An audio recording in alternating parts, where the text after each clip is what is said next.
You go first already. Okay.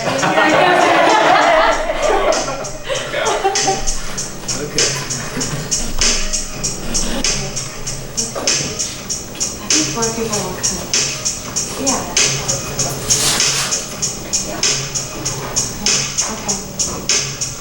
Okay, let's do this. Okay, cool. All right, here we are. Hi everyone. Good afternoon. Thank you for joining us for the last time slot at Filipino American International Book Festival. Yes. Oh my gosh. Yeah, we can clap. You can clap as loud as you want to. Yes. Okay. Hi. I am the panel moderator for today's panel. I'm Janice, Lobo, Sapigao. Whoa. And today's panel is called Imagination in the Archives. And I'm just really happy that this came together. We all have been through various different either like experiential tours or have gone collecting or have been through archives, and I really appreciate this like super intergenerational panel and just kind of hearing what everyone's experiences has been like.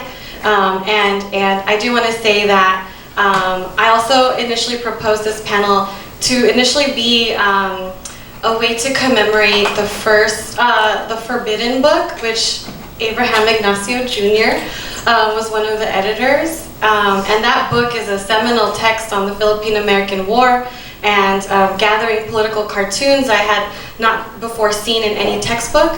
And so, Abe, I know you're like very shy over there, but I do want to say thank you for that book. Like really, really thank you for that book, because it taught me a lot about the similarities between even like in 2002 when there was the so-called War on Terror.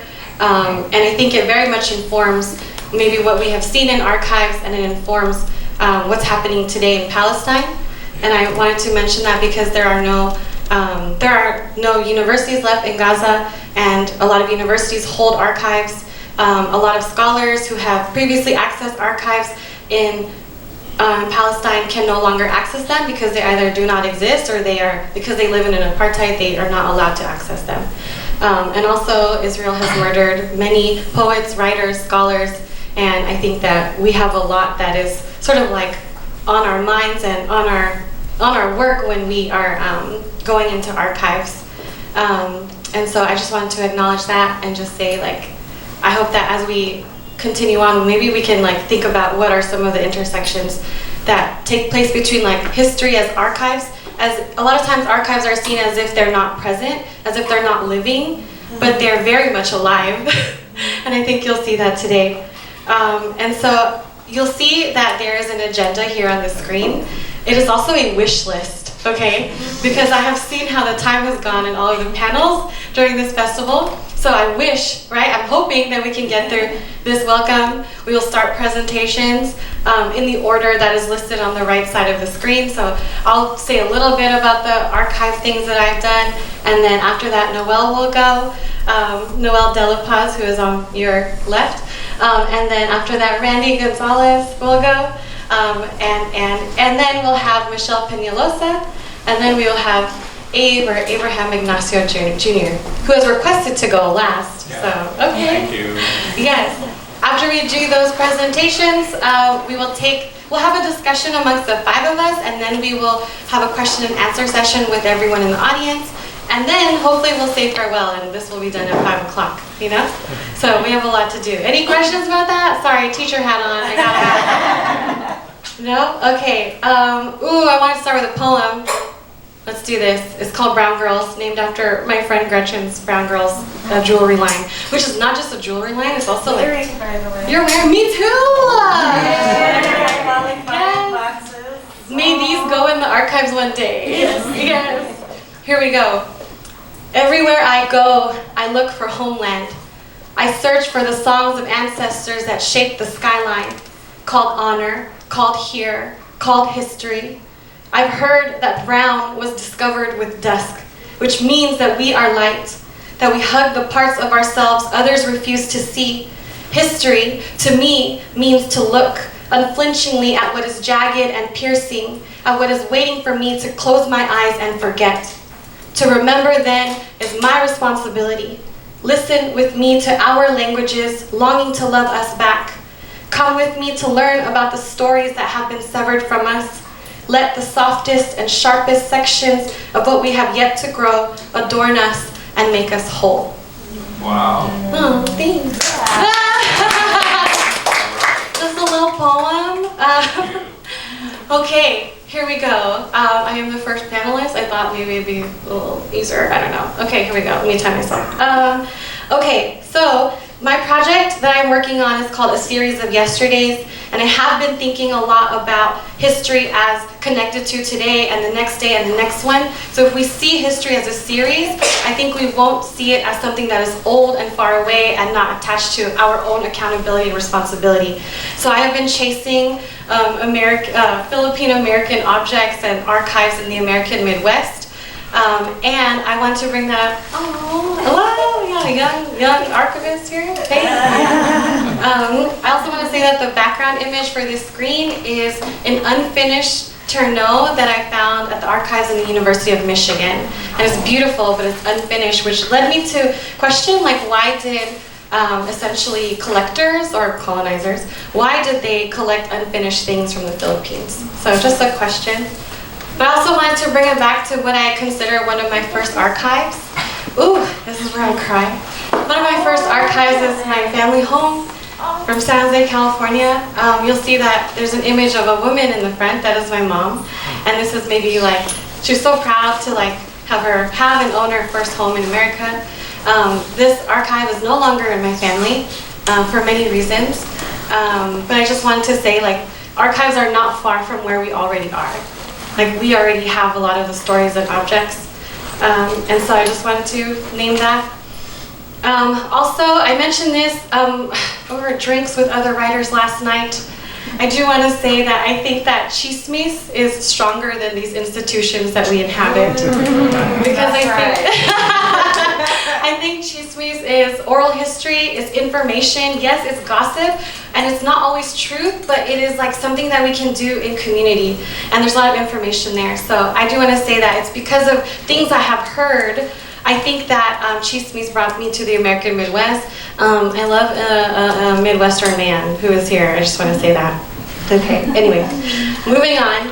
So my project that I'm working on is a creative nonfiction manuscript about visiting each of these archives, and that's essentially what that is.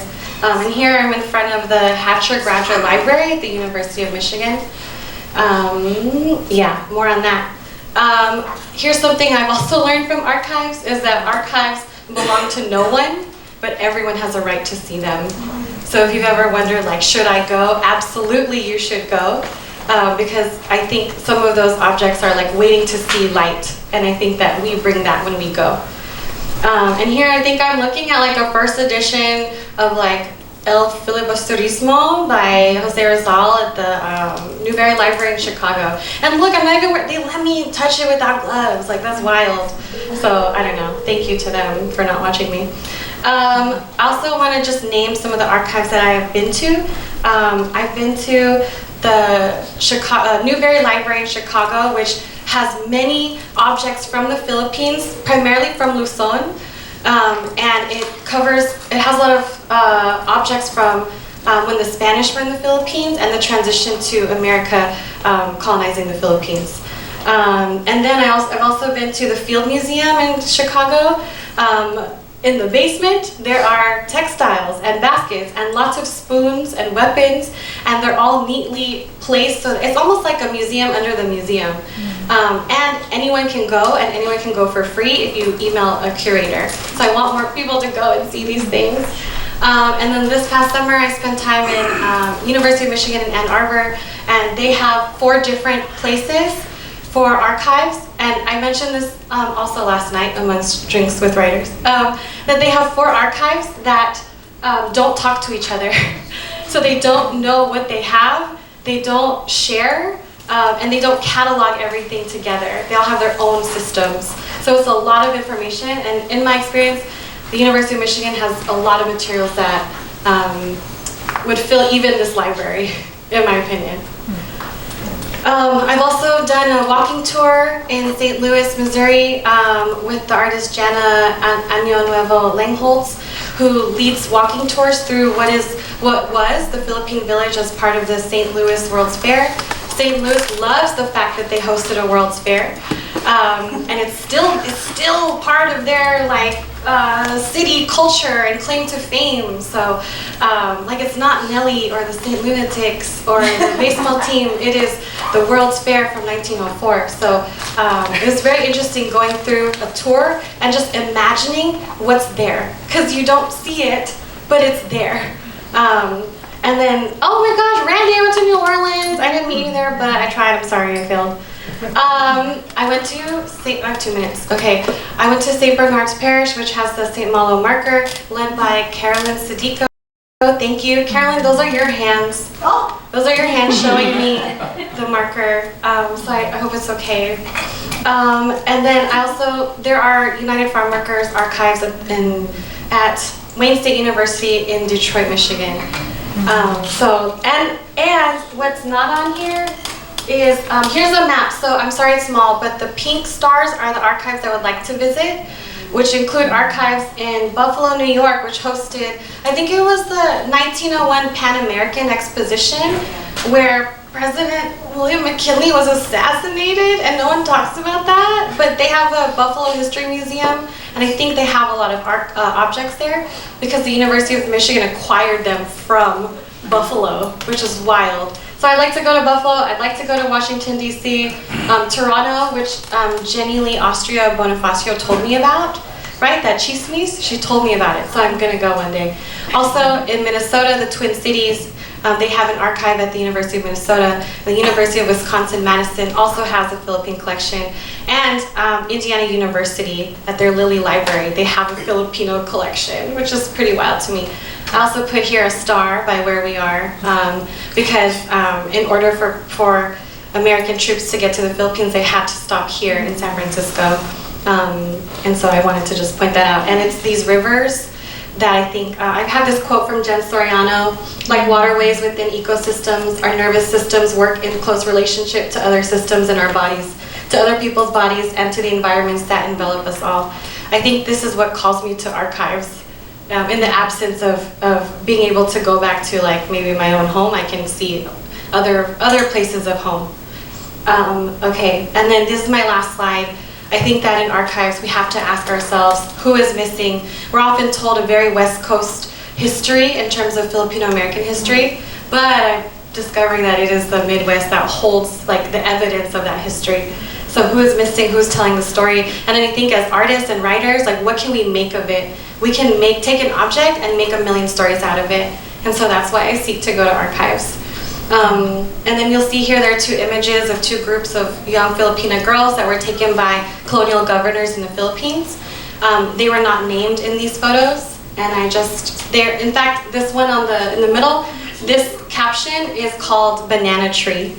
And the one over here on the far right, yes, I know. Imagine having such a strong reaction in a library by yourself. Yeah. So yes, there's a lot of loneliness in the archives. And the one on the right, it is called Lawan Table, which is after the strong Lawan trees from the Philippines. So there is a lot of stories we can make. So with that, I will actually move to our next person, Noelle. Thank you. Hello. Hi, everyone. Thank you so much, Janice. I'm really excited. I think that we have a lot to pack in here, so I feel like the momentum of trying to fit a lot in. I think we're okay. Okay. Yeah. I'm gonna just talk a little bit about my process in the archives and what brought me to it. So I'm just gonna start by reading a little bit from the introduction of a project I'm working on, tentatively called Wayward Methodologies, researching for poetics in the archive. Maybe you're drawn to the archive because you sense a staggering before, because you hold the feeling of questions in your body, and the archive emanates the confidence of answers.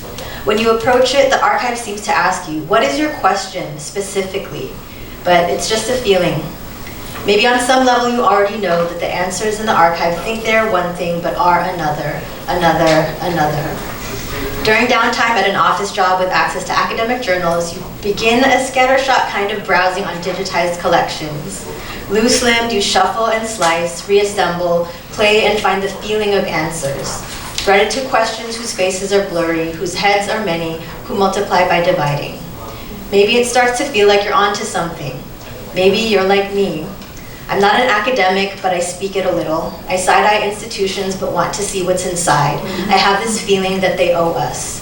I'm drawn and drawn and drawn, not just to the Philippines, drippy heart of those question feelings, pumping away in diaspora, but to the Midwest, to Spain, to Mexico, sites and satellites of those empires that stuck their flags in that heart.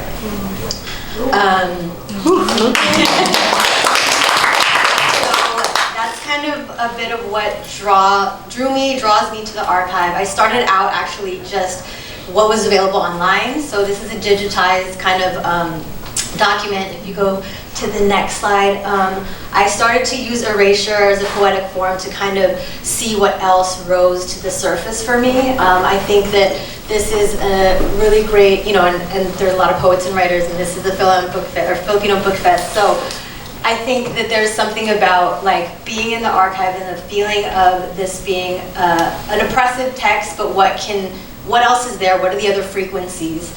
And so for this, I'm not going to read the poem, but I'm just going to show a bit of the process, because what I hope to do, and I think Janice and I have talked about, like, how can more folks get into the archives? It's like, even as a non-academic, there's ways, there may be barriers of like research questions, or like how do we approach the archives?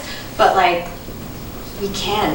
I was feeling my way through it. And so I think here in the next slide is just like a poem that started it, where I did an erasure. You can just kind of click through just to visually see. And from there, like, there's a couple characters that came to me, and then I started to actually revisit them and write other parts, write other kind of speculative fiction or short stories about them. And then I actually, after I started writing them, I had this kind of uncanny experience when I went to, the next photo is, I went to the Archivo General de las Indias in Sevilla, Spain. And I walked into this courtyard and I was like, oh my God, I have been here before. I wrote about this. I had a story where it was one of these characters kind of climbing out of the ink and like seeing the toppling of these columns, and I stepped in and I was like, these are the columns. But I think that all that to say that in my experience with archives, I've started to kind of move from digitized documents, and also kind of what does it feel like in my body.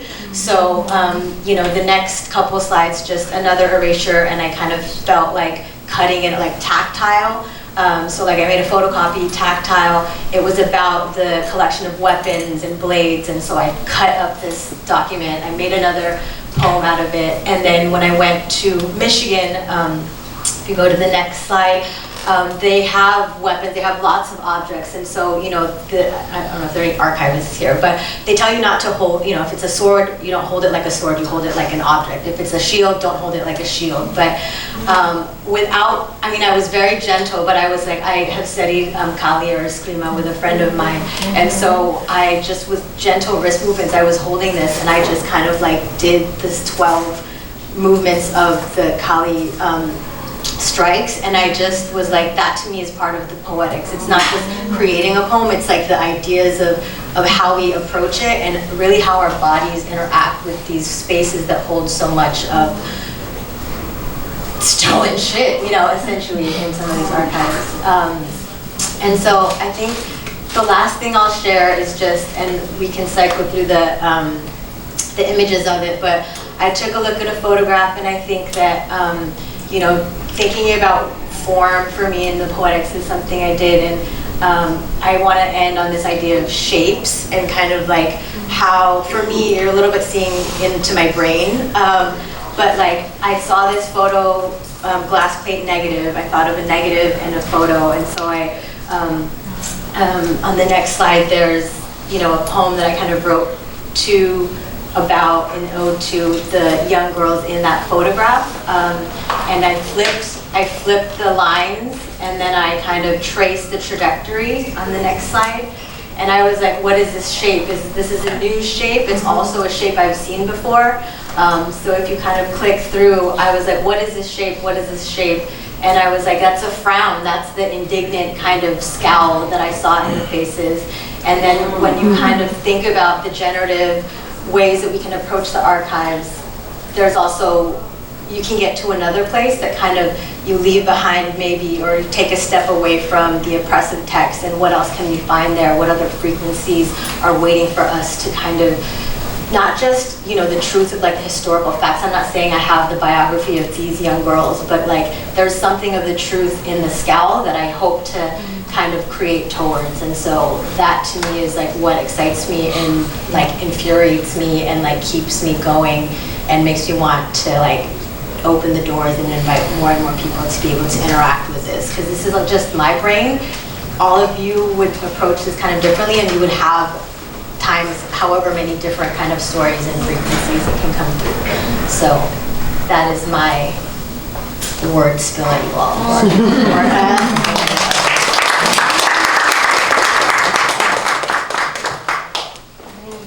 Okay, is this on yet?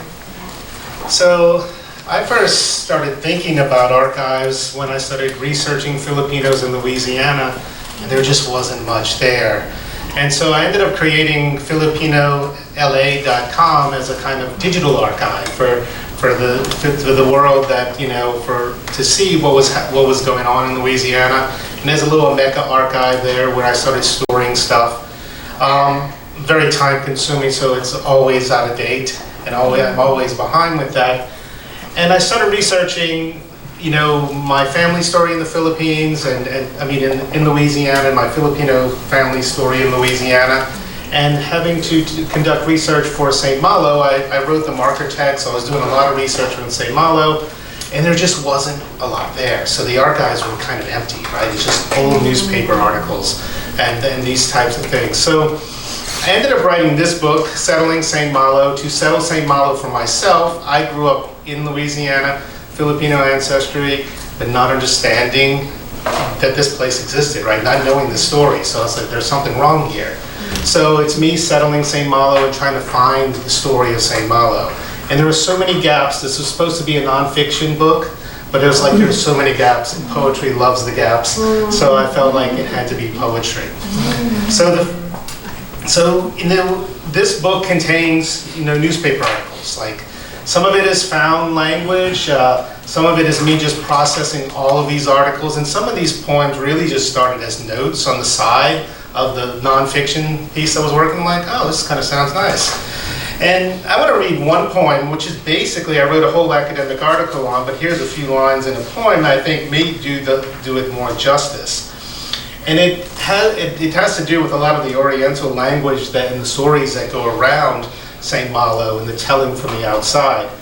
So in the book, when I use the language of the outside, the non-Filipino perspective, it's all italicized. I won't be able to read that, but you'll catch some of those words, and, you know, like Malay, like uncivilized, these types of words.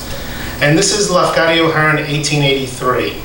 Discovers a Malay village, transported to the marsh whole cloth, minus the rule and order of Spain, minus women, an absence engendering morbid curiosity, if not envy.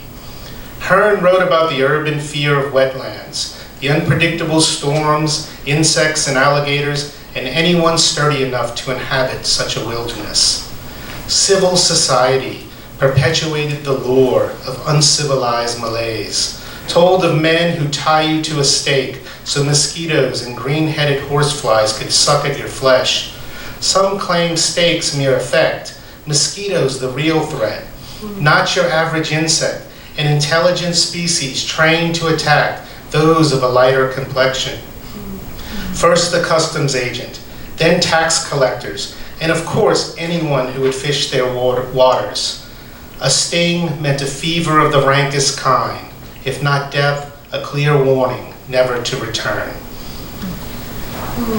So these are the types of stories that were told about Filipinos in the marsh. This is what's in the archive, right? This is what the newspapers were saying. This is what, you know, New Orleans was saying about the swamp. So this kind of, you know, wetland wilderness space that Filipinos inhabited was seen as this other space, and anyone out there was seen as other. And especially if you were, you know, of, you know, brown, Chinese, right? You were another. And this space, particular space, was inhabited by Maroons, right? who ran out, and this is before Filipinos were in this space. Maroons went to St. Malo and occupied that space until the Spanish caught their leader, Juan St. Malo. So the story, I always want to make sure to tell, when I talk about St. Malo, to talk about that story and not to narrow it just to a Filipino space, because it wasn't. And so the book has a lot of different types of archives. So there are oral histories. So, you know, there's some oral histories. This talks about how Filipino men would marry the second generation, right? So that's my grandmother up top there. And that's, yeah, with my dad is the one on the right. And so this story is like, you know, the story I'd heard in the oral histories from other people was that, oh, our fathers made us marry these Filipino men, or, you know, this is kind of an arranged marriage. And then my grandmother's like, oh no, we had lots of parties, you know. Our father had a bar, the Filipino colony bar, so they had parties, and they met, you know, these guys that were coming off the ships, right? So she had 3 sisters, they all married Filipino men. So this was her story. So it's always good to think about the diversity of the archives, right? Like, you know, you're gonna hear one story, but our experience is so diverse. And to make sure that we keep looking for other stories, because that one story is probably just one story out of so many. And I also found this beautiful diary. And this diary survived because Celine Padilla moved out to California, because nothing like this survives in New Orleans and Louisiana. The hurricanes, the storms, you know, homes have been destroyed. So if you're living in the marsh, you're not going to have something like this. But she moved to California. The diary was preserved, brought back to Louisiana. And so I wrote this long poem, and it just uses her language, right? But it was that type of 5-year diary, so there's only like 3 entries. You know, three sentences per each day over 5 years. And it's just beautiful, because she goes to my great-grandfather's bar, she goes to his wake, so it's all, you see the whole community cycling through. It's during World War II. Yeah, so this is part of the diary. So poetry can come from diaries. I think this is the last one anyway. The service records. So this is the service records of my great-grandfather, and he had the audacity to write back to the U.S. government. So there's a beautiful letter saying, "I'm sorry, I need to do this," or "I'm sorry." They overpaid him $7 once, and they hunted him down for like 4 years, and to get their money back. And he's like, "The kids have no shoes. It's cold up here in Philadelphia," and so he was able to. Basically, his military file was like this thick, whereas others were, you know, I got others from other ancestors, and they were like really thin, right? Just the basics. But he was writing back to the U.S. government, so we have this whole story of him writing back that goes in the book. And so I don't know if it's poetry, but it's in the book. And so it just has all of these kind of archives. Some people describe the book as an archive of the archive of Filipino Louisiana. And so I like to think of that as, you know, kind of another place to start. And for some people, maybe a jumping off to other stories that could be used from this archive. Because I think that's what we do. We tell a story that then can be told in another way by somebody else. Part of Marina Espina's story, you know, is in here. And if it wasn't for her book, maybe I'm not writing this book, right? It's kind of, we move from one to another.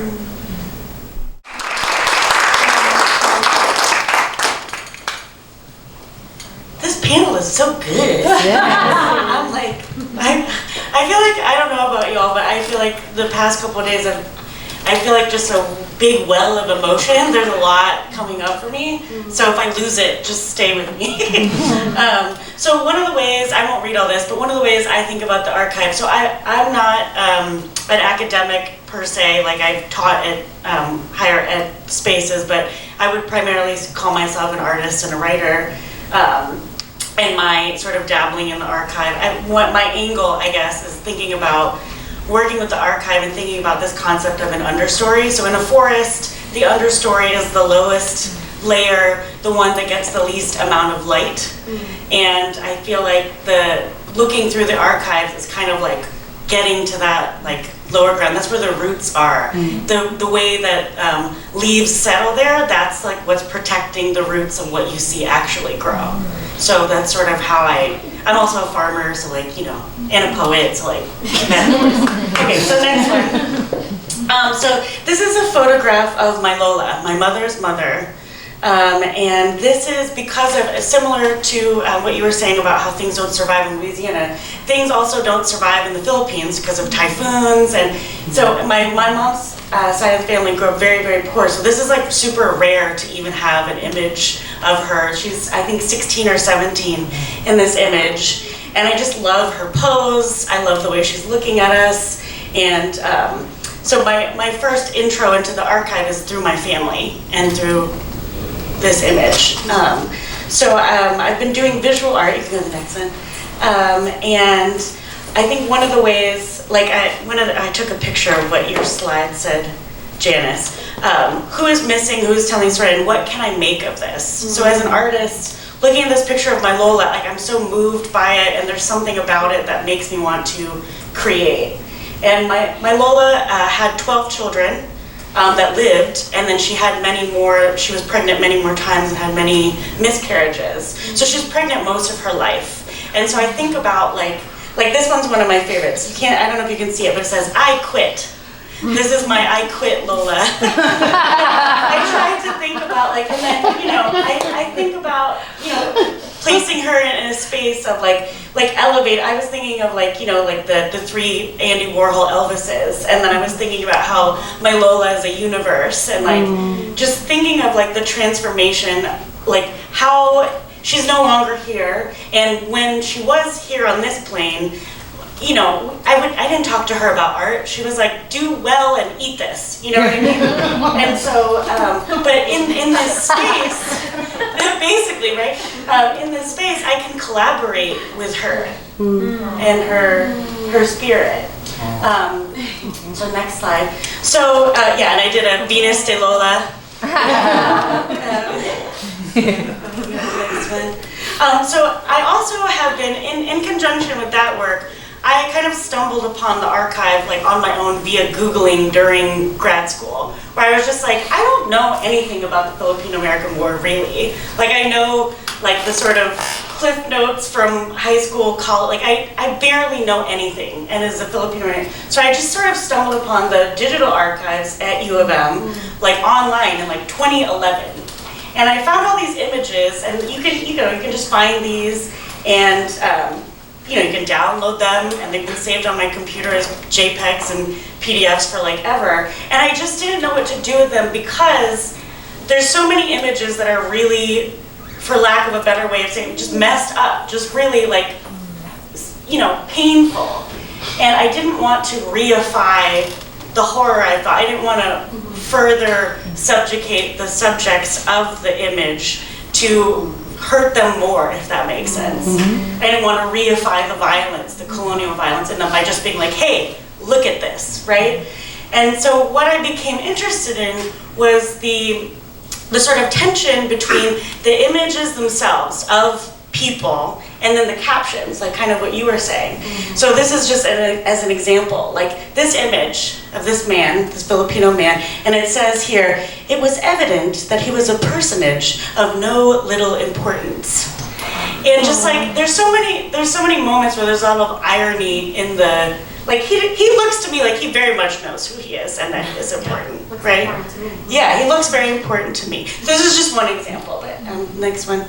So another thing that I'm very interested in particular is the stereograph as an object. So stereographs, for folks who don't know, as you can see, it's a double image, and basically it's the primer technology to 3D and viewfinders, right? Remember those? Yeah. So you would put it in the thing. I found one at a thrift store. You put it in the thing, you hold it to your nose, and then the two images sort of come together and become 3D-ish, right? You're immersed in the image.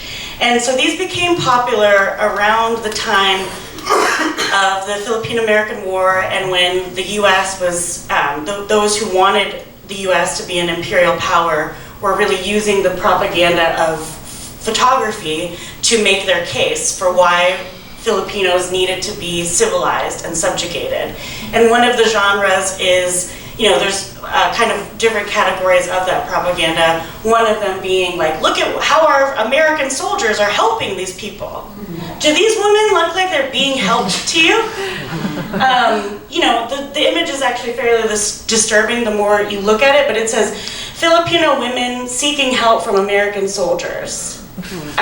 They don't look to me like they're seeking help. Anyway, and they don't look particularly helpful, do they? But I'm just interested in the tension. So here's another one. This one says, after a typhoon, wherever the roof lands, there the Filipino makes his home. Which is supposed to, it seems like it's supposed to be a dig, right? But like, isn't that a good thing, right? That you can make a home out of anything? And then it makes me think of like bayanihan and how we make our homes to serve, you know, like we're smart about the way we make our homes in the Philippines. And so I wrote a poem about it. And I created this form that I've called stereographs. So these can be written, I was thinking of like the 2 block images. This can be written or read across and down. So I won't read the whole thing, but essentially, and then the title is the caption from the stereograph. And this is a collage I made based on that image. But I'll just read like a couple lines. All they can see through their little boxes, a choice. We know the importance of home removed twice. Indio, Filipino, know-how. How to build many homes, double. Any fool knows a roof intact is no miracle, but a blessing of design. So, you know, I'm reading it down, I'm reading it across. So those are like fun and hard to write. Oh no, okay. Okay, so that's just an example. And then there's another one. Here's another one. This one is a fair maiden of Manila. No name, you know, she doesn't need a name, she's just a fair maiden. But I'm interested in the collaboration with the abject object of actual people who I have a direct connection to as a Filipino American. So this is just another example of, you know, writing in her voice what I imagine, like her sitting for this photograph, like what she thinks of the people photographing her, writing this caption. So, sorry, I'm like rushing. So then another genre of the propaganda is dead Filipinos on battlefields. Just pictures of bodies, bloated, no, you know, it just makes me think of how we're watching genocide happen now. But this is like, it's just history repeating itself. But I was interested in, again, not reifying this violence, but trying to do something with it. I think that's it. Oh, okay, well this is a quote, but I'll let you look at it while we go to the next person so I don't take up any more time, but that's my spiel.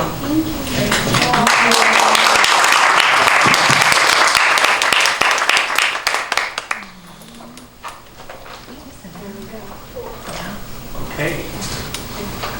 Hey, it's a great panel. I'm so honored to be with this group of folks that are doing some really important work on different levels. You want to start with the first one? Is this the first one? No, that's the second. Oh, okay. Well, I'm sorry, I'm gonna get back. No, that's okay. There we go. Yeah, so I call it, boy, it doesn't like to stay there. Oh well. Anyway, I'm going to take on 2 things. One is first, as Janice was talking about, talk a little bit about the Forbidden Book, and then also talk about Carlos Bulosan, a work in progress that I'm doing with Lilian Villaraza, who's the chair of Philippine Studies at City College of San Francisco and the Fons National Scholar. So those are the 2 things I'm going to address today. But yeah, thank you for that generous introduction, Janice, about the Forbidden Book. It's the 20th anniversary, actually, of the Forbidden Book. This is, we came out in 2004, and actually in this library, we had a book event, launch event on August 13, 2004, upstairs on the 6th floor, the Skylight Gallery, and then we had the launch also downstairs where most of you were having the event in the Koret. So, you know, this place has a lot of special meaning. I wasn't a librarian then, and here I am, working through the archive and actually trying to foster an archive here in the San Francisco Public Library as a commitment to our community, because our history is also San Francisco's history. So starting that along and continuing that along, and we have a new generation. Jana Ray Cabrera will be the new program manager, and Melissa Ann Reyes. So they will be passing the baton on to them, and they'll be pushing forward the archive even further for our community here. So the book really came about as a kind of a teaching moment for me, learning moment when I was in Cambridge in the 70s and stuff. I was in a Philippine Studies program there. There was it's no longer around. Goddard, Vermont was a kind of an alternative liberal arts college in Vermont and stuff. And then they had a satellite program in Cambridge, Massachusetts.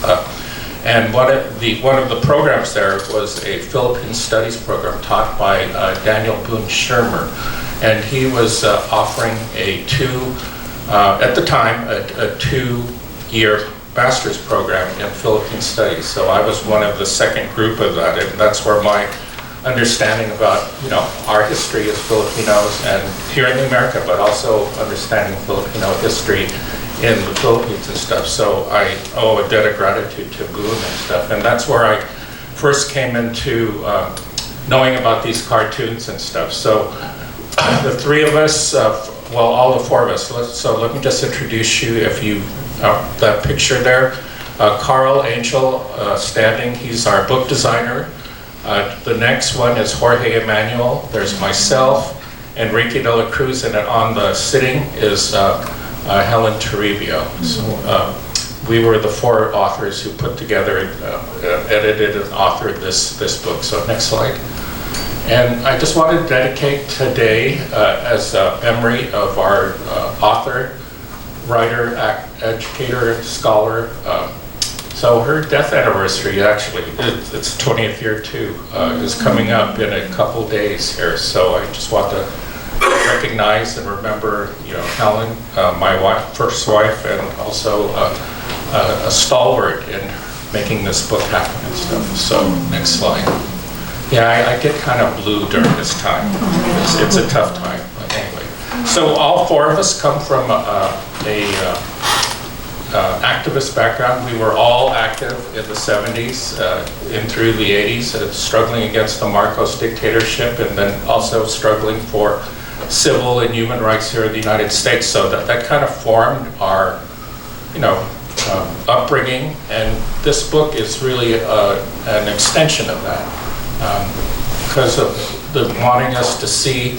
Once we saw this body of cartoons, we said, this is a teaching moment that we can offer to our community, because these images are stark. That they're in your face. It tells that period of time that's not talked about even in the Philippines, because we came about and did exhibits around that time and talks, because we were commemorating the 100th anniversary of the Philippine-American War in the 1990s and the early 2000s stuff. That was the centennial period, and there was a lot of stuff happening in the Philippines about the struggle against Spain, but there wasn't much against what's going on. What happened with the Philippine-American War, it was a forgotten period. It wasn't wanted to talk about because of the colonial legacy of the United States and the Philippines and stuff. So that pushed us forward on this. So next slide. Told us, that story needed to be told, and so we, that exhibit became the foundation of the book. It was already divided up into sections, so those became later on our chapters. The images had already been kind of organized in that fashion and stuff. So the following slides that we're going to go through, just to give people a sample who aren't familiar with the book, of some of the images that we brought forward. So this is actually the title of the book, The Forbidden Book, and actually it was an editorial cartoon that was in the Chicago Chronicle and stuff, because the government, the U.S. government, McKinley, they were, doing their best to really kind of sugarcoat what was happening in the Philippines and censor it and stuff. So we said, hey, why not? This is a forbidden book, so this is a forbidden history, and this became the nucleus around what we were putting together. So next slide. I'm like in it. And this is kind of like the seminal image that Carl Angel devised for our front cover. Now, this is the original cartoon, the Filipino's first bath, and the bath of civilization given by our illustrious president at the time, President William McKinley. You can see the Filipino baby doesn't seem to be enjoying his bath in civilization. So anyway, so next one. And you know, that was the whole narrative that was going, that we were trying to fight. I mean, you know, to undo, you know, a decolonization of our history, to trouble the grand narrative that's been a long part of the U.S. history books.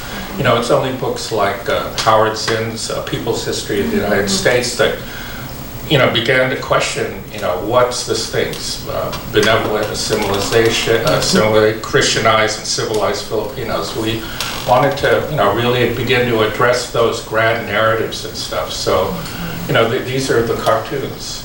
So next, but you know, but they were also putting out the reality. You know, here's the oops. Can we go back to the next one?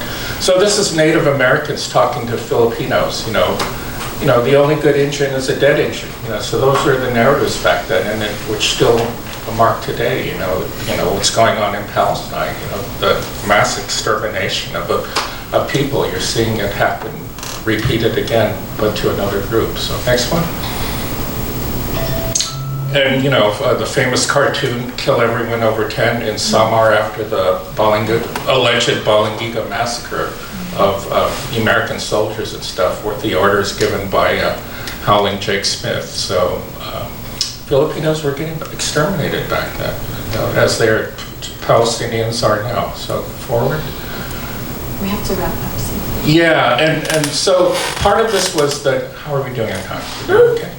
Look. Give you like a couple more minutes? Okay, so anyway, we'll just push through, all the way through Rizal. Okay. I mean to Carlos. So, you know, these are the images from that day. And you get a chance to see both pro and the few national narratives where they were in support of Philippine things, independence. So let's start with Carlos. So this is a new work in progress that I've been doing, like as I mentioned with Lilian Villaraza, and this is Carlos Bulusan and the Mystery of the Two Juvenile Books, a work in progress. And next slide. I was doing the digital archives in University of Washington. They have the full length of they were able to capture of Bulusan's letters and poems, published short stories, and what have you, and a lot of his correspondence. And I came across this letter a couple years ago when I was doing some research for a friend, and then I looked at this letter from Professor Carlos Bulusan to Florentino Valeros, who was a professor at the University of East, because he was asking Carlos, they were friends, to help him give his biography and his bibliography of his books in 1955, because his wife was doing an appreciative master's thesis for National Teachers College. And so Carlos finally answered it, and in that letter, next slide, he mentions that in his bibliography that he co-authored two children's books, two juvenile books, and one about Igorots and the other about Muslims, the Muslim kids in Mindanao and stuff. And, you know, for a librarian, holy crap! You know, I said, well, what is this? You know, we talked about Carlos and other things, his poetry, his politics and stuff, but children's books is, you know, it just boggled my mind at the time. And other folks have touched on it, and well, that's a more complicated story. So anyway.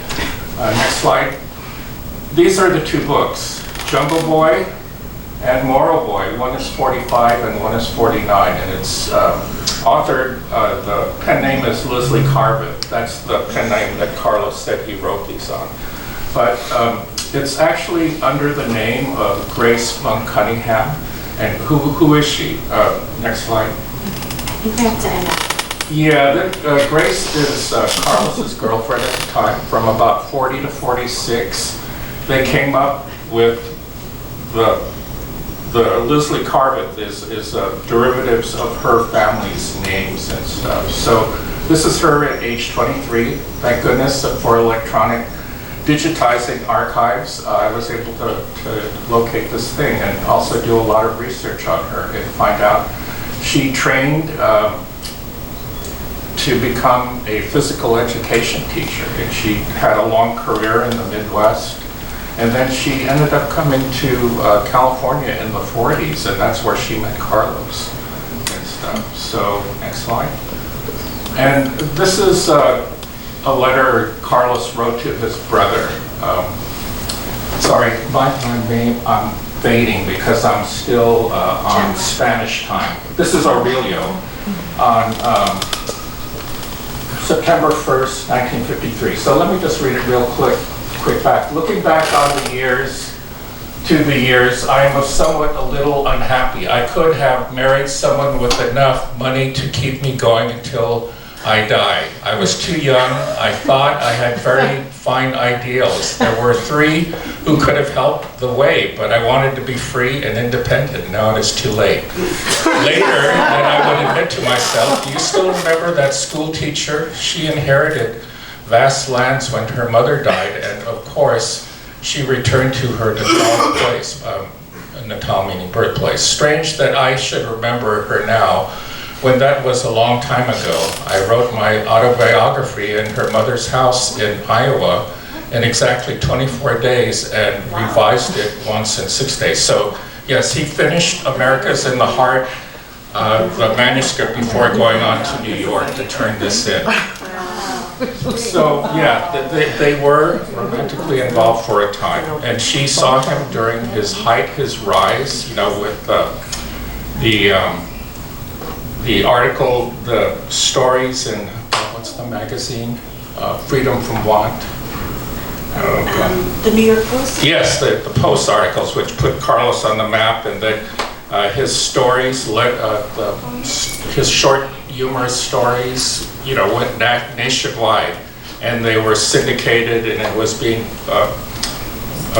read over overseas radio during World War II. So he was on the ascendancy, and then he crashed when the thing happened regarding the suit filed by an Italian-American author that he plagiarized his story based on what that Italian author had wrote for the New Yorker article and stuff. So she was with him from high and low and stuff. So anyway, that's where this research is going. So thank goodness for digital and physical archives. Thank you, Abe. Can we call for Abe and everyone? Okay, we have about 7 minutes, and I maybe first want to ask if any panelists want to ask each other questions. Each of you has a microphone near you. Michelle, yours is right here. Randy's is on the ground, and then Abe, you can hold on to yours. Do y'all want to ask? Oh yeah, that's Michelle's. Do you want to ask each other anything before I open it up to everybody else? Or comments. Comments are also welcome. I had some and then now they're gone. Okay. I could say something about the chismes, and I think chismes was part of what brought a lot of Filipinos to Louisiana. That's what brought my family. They heard the story of Filipinos in this great community. You can make all this money if you go down to Louisiana. There's a big, and when they got there, they weren't making a lot of money. There were a few Filipinos that were rich, but I think that chismes is kind of the stories that were told on ships, brought more and more people to New Orleans. Yeah. That actually kind of makes me think of, I think that one of the ways of thinking about the archive is that there's multiple angles or multiple ways of knowing a thing. I feel like it's a very Western American thing to think that facts, things that are written in certain places, verified by various institutions, are what's true. But chismes is true, depending on your source.